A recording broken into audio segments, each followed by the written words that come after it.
We're going. Now you're going? Yeah. Excellent. Cool. So we did talk about the 50 heads, the continued application requirement. So I'm just going to go back through these, yes. That way the students that missed this for Wednesday, which would be Monday students, you've got to use the loomis method. That's why we did the 50 head practice, okay? And then you've got to work from the provided reference. That means that you need to find a reference that's going to work for you. And again, this isn't 50 because some of these have been used by the class that I had yesterday. And so I'll be reprinting the ones that I had that they used. So you're going to use graphite. You want a full range of values, but when you're using graphite, we're going to start with HB and 2B because we want to build it up slowly. You might think, okay, there's a lot of black on some of these, and you want to use some 4B or 6B, but going straight into those values does not allow you to get a good, smooth transition, right? You might then be thinking, oh, I need to smudge a little bit. It's so much better to build your values up slowly so that you have good transitions of value. It's got to be highly objective. Okay, so now we're moving from the models that we had in 50 to how do we apply that to human portraits? And nobody's perfect, right? So there's going to be nuances that change from those loomis models that we're working with to the nuances of each portrait that we're using. Most of these, if not all of them, are 3/4, looking down a bit, looking around, that kind of thing. Some are close to profile, and so we have to kind of think through those things, right? You're building up your value with line work. We've talked about that, whether it's hatching, whether it's cross-hatching, maybe a little scribble gesture for texture, whatever it's going to take for us to give us those smooth transitions of value. It's got to be a minimum of double size, and I'll show you how that works, to your reference. That way you're drawing much larger, and no smudging whatsoever. That way your drawing has high fidelity. So what I've done is I've picked Einstein as my reference. So come on over so that you can see what I'm doing here. And I'm going to show you kind of what I did earlier in the week as I used this example. And I think I'm going to probably have to print her back off if somebody wants to use that one. So once you've found the example that you want, okay, the first step that you need to do is make a photocopy of that example, right? So we'll use the photocopier in my other classroom to do that. And the reason for that is that we want to actually draw the loomis model over the top of our reference that we're looking at. That way, when we're looking at this, we can draw this loomis model much bigger, right? And we can practice that loomis model, and then we can start to think, okay, let's reference this piece once we've got all of this worked out, right? One thing I can tell you, and I don't know if you're able to get in closer, you could even walk closer, but if you look really carefully at my drawing here, which is still not totally done, I'm gonna do some things like with the hair. I had just started mapping that out. But if you look really closely, you can see my loomis model underneath. When you're drawing those loomis models on there, go light, okay? I went heavy because I always go heavy, and I should have gone light. I have erased this thing and erased this thing and erased this thing, and I'm not able to get any of those marks back off. That's why we're working with the HB and the 2B. So you want to really lighten up until we have what we want for the model. Then we're going to start building up. And I drew all of this with just a 2B. Okay, so I was able to get some like blacks in there, some deep dark values with the 2B. So you don't necessarily have to go in with the 6B and things like that. So once you feel like you have this, we lose this, okay? It goes away, right? Meaning that once this looks like this pretty well, then we start looking at what we have here. We start kind of carving out the exteriors and things like that for the contours of the face, right? Now we're going to be using sulfite paper, which is this size, okay? And I was manipulating this imagery yesterday, and that's about where I decided I was at with my loomis model. And when I look at that, it's easily double the size, right? Just because like all you have to do is start with a bigger circle, and then everything's going to amplify. It's going to be a lot easier for you to do that. So I'm going to do that with Einstein. So come on over here, right? And you guys will probably want to see this really well. So you get a little closer, that'd be a good idea. Yesterday we used colored pencils, and it was hard to see the colored pencils on top of this. So if when you're using a colored pencil to do this loomis model, it's hard to see, go ahead and use a crayon. Crayon's gonna lay over the top really well, okay?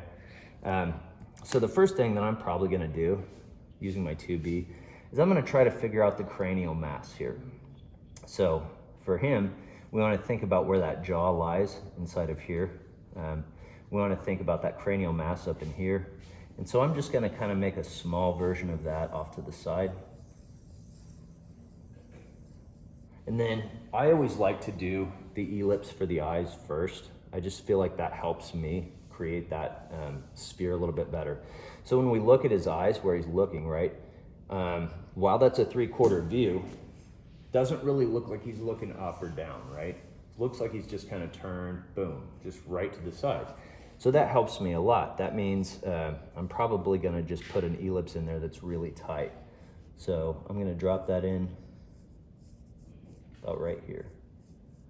And what I think I like there is I think I like that one, because as I'm dragging my pencil over his brow line here, I see an arc that's more like up and down rather than like this, right? Remember, it's brow. Then I'm gonna look at his symmetry. That one's gonna be a lot different. So that's gonna kind of drag more like over here. And that ellipse is going to be wider because of the way he's looking, right? That's gonna help me to determine where this should be over here, what I'm gonna carve off the side. And remembering that this should be parallel to whatever you carve off the side here. Like that. And when you're doing this, it's important to remember that this area is really like all of this, because the ear kind of frames in, right? So then you want your nose line, right? So that nose line starts here, and then we want to parallel to this. So now I'm gonna just go over this, and I want to go straight down from this at this point, just to kind of get myself familiar again with all of this stuff. Then I'm gonna go ahead and measure this out, and I want about the same amount of space here and here to here. So I'm just gonna go ahead and make a mark like that. Then I get my shield involved in there, that face shield kind of shape or whatever, and I have a lot of like areas in here that I can't see very well. And because I want high fidelity, like when I shade this, it's gonna be a lot of darkness in here, right? And that's okay, as long as I can get everything to look like it's in proportion. So now when I feel like I have all this, right, I've got his basic cranium in there, like that. So when I'm working over the top of this,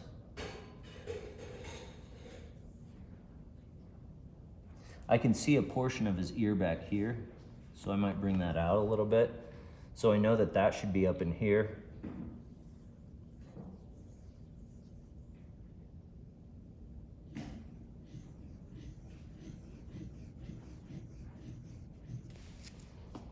And then I'm gonna go ahead and get that ellipse in here for the eyes, or the brows.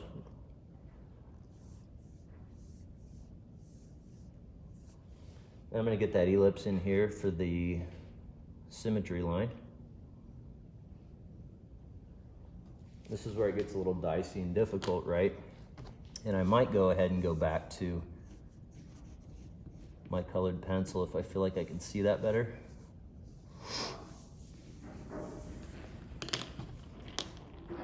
And then since I know his ear's back here, I've got to carve this off. And seeing what I did here, I see that maybe I should have moved that down, right? A little too high. So I would maybe want to carve this off the side. That looks pretty good. Okay, now I know that I've got to get something parallel to this. And so I'm just gonna start here and go across. And what's handy about that is I can look at where that goes over the nose, and I can use that as a reference point. Then I know that I need about that much space to go down here. And luckily, when I do that, it's looking like that's gonna go ahead and box his chin in nicely. I know his ear's back here. I can begin that jawline here, I can bring that around. I can go ahead and get this shield shape in here. And what's handy about using this kind of a method over the photograph is that you can look at the contours, and instead of trying to approximate things, you can look at where the face ends literally. And you can draw that line up in here, and you can start to figure out what that one's gonna look like, right? And then what I typically do is I'll draw this, just practice several times over here, okay? Till I feel like I've got it. Then, when I'm ready to apply, I get a piece of good paper. I use an HB.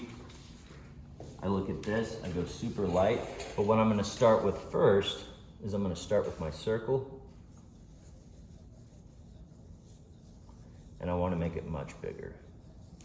And I know that like good design says that I shouldn't stick stuff right in the middle, but we're doing portraiture, right? We want our subject in the middle so that we can actually get some high fidelity here. Now I'm gonna go ahead and look at this. You know, how does that respond to behave? How does that respond to behave?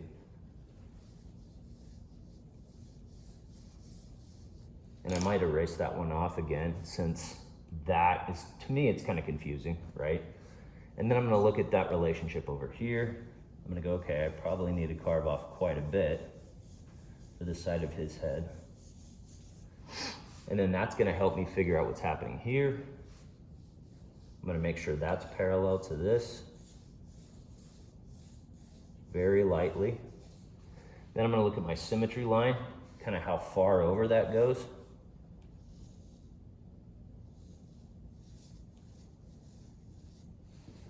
Looks good to me. I'm gonna go ahead and get that worked out here. I'm gonna give him a chin area there. I'm gonna follow this up to the side to get that shield type shape. I'm gonna go ahead and get my jaw in here, bring it around like that. Now, I would probably, you know, get a little area in there to signify where my ear is. But a couple of things that are handy about this, he's looking straight, right? Like this, okay?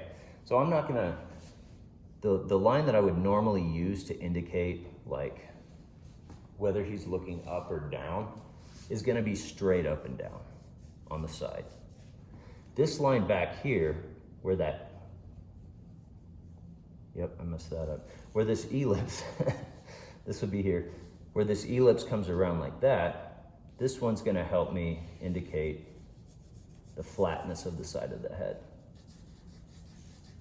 But also, this is gonna help me indicate what I should be doing down here. So that might have to be similar to that. Now, of course, this is just a cranial mass. Like, I need to add hair. I need to add the volume of things that I see around it. So what I would do now is I would go ahead, like I said earlier, and just erase everything but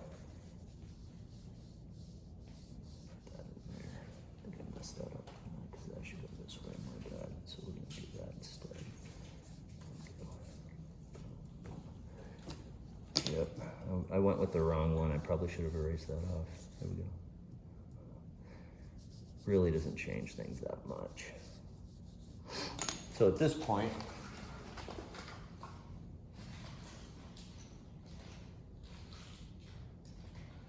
I would use my eraser to clean all this up.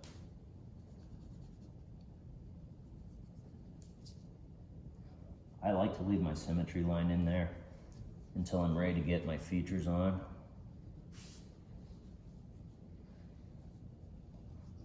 Let's see. Really need to get this to go straight down from there. Yeah, there we go. I'm liking that. So once you feel like you got your basic loomis thing going on here, now we start thinking about features. I usually start by kind of like roughly getting the eyes involved. He's got very expressive eyes, and I would ditch this at this time. There's typically one eye in between your two eyes, okay? So in this case, if I were to look at this reference, and I were to like measure between his eyes, and then I were to look at how wide his eye is, they're exactly one eye's width apart. Now, why am I not measuring this eye? What do you think? Because it's angled. Yeah, because it's like foreshortened away from us, right?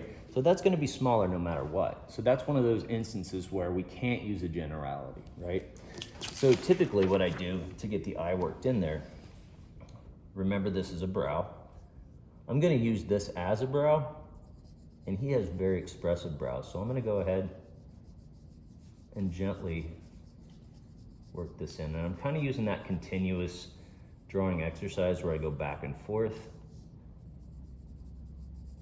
I look at what I'm doing, but then I reference what I see as well. He's got a little spot right in there.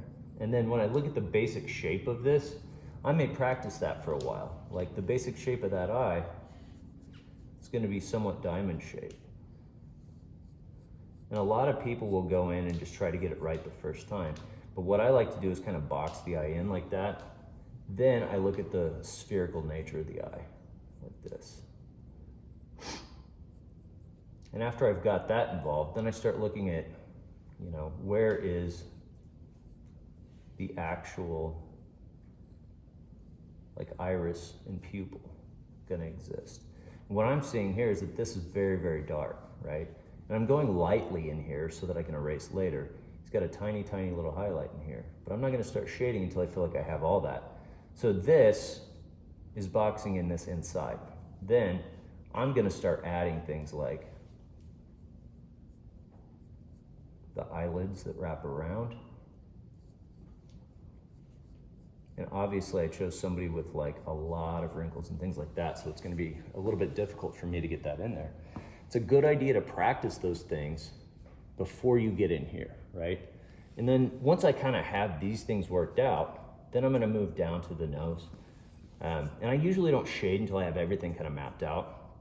And so for the nose, I like to start with kind of a circle for the ball of the nose. So that represents this right here. And he's an older dude. As we get older, our noses get bigger. I don't know if you guys knew that. Our ears get bigger, our noses get bigger, they get more expressive. I'm getting to that age where I actually had nose hair coming out my nose, which is awesome. I'm saying that facetiously. And then we have a triangular shape that kind of comes out here. So like what I do is I bring this back. I'm doing shape analysis essentially here. Like I'm not gonna get it right the first time, you know? I don't even see that other nostril, I'm not gonna draw it. Then to get the pitch of the nose, what I'm gonna do is I'm gonna look at that. Just like when we were doing perspective drawing, right? We get the pitch by doing this. We look at how it comes up in here, gets a little bit smaller. And then once we've kind of got that basic shape going on, we wanna look at proportions. One of the other things about your eyes, once you've got them spaced apart, your eyes, like when you draw them straight down, that dictates the corner of your mouth. In his case, his mustache and things like that are gonna be covering that up, but I'm still gonna go ahead and draw like a very slight indication of a mouth in there, and then I'm just gonna work texture over it later so that I have everything looking like it's in proportion. Then I start adding all of that stuff. Hair, a lot of line work. I don't even approach that until later. And so when I'm looking at the hair coming out here, like I might look at this as a shape and literally just draw a very light shape and start to carve in contours and things like that. So I might come in here with this because I see how that brow pops out. He's got a bit of a cheekbone kind of happening in here. And then everything's a little bit kind of weirdly saggy at this point. But his nose looks like it should be like right in this location. And if I have trouble figuring out where that's gonna go, I come back to this and I realize, okay, that dictated where my nose should go, right? Okay, so your first step then is to select a reference to work with. If you have a color photograph over here and you think the color may present some challenges, we can photocopy it so that it turns into a value type thing. So that'll be easier for you. As far as any other information, like if you choose a photograph where some of the head's cut off or something like that, we're just gonna estimate where the rest of the head would be and I'll kind of help you with that. If you have a lot of the rest of the body involved, like, you know, it's a bust or something like that, really, I'm more concerned about the portrait and then we'll kind of fade some of this out, right? And when you have a situation like this, where they're coming out or emerging from shadows, chiaroscuro style, it's a great practice for you to make it nice and dark out there, because that's where we're headed with the portrait unit. We'll be getting into that here in the next couple of weeks. Okay, cool, I can go ahead and stop that.